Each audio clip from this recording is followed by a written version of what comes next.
Ambruknya jembatan penghubung dua kelurahan di Kecamatan Sukarabe, tepatnya di Jalan AMD Kelurahan Talang Betutu, sudah membuat warga heboh. Warga yang berada di sekitaran lokasi kejadian keluar dari rumah dan mendatangi lokasi tempat rubuhnya jembatan tersebut. Kejadian ambruknya jembatan penghubung dua kelurahan di Kecamatan Sukarabe ini dikarenakan truk tangki bermuatan CPO melintas di jembatan tersebut.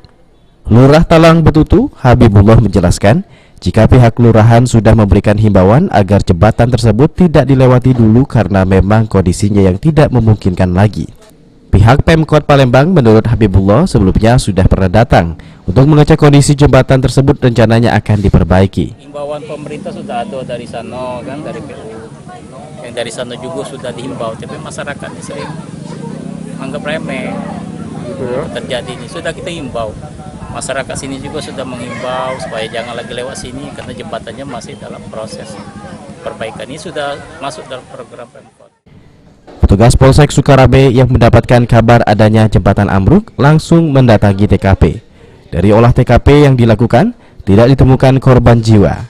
Selanjutnya, petugas Polsek Sukarabe akan berkoordinasi dengan dinas terkait untuk mengevakuasi truk tangki tersebut. Mendatangi TKP apakah ada korban jiwa, dan juga langkah selanjutnya kami akan berkoordinasi dengan instansi terkait untuk mengangkat atau memindahkan mobil yang amblas ini.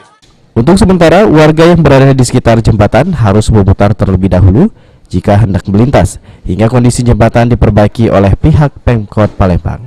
Firman Hidayat, PAL TV.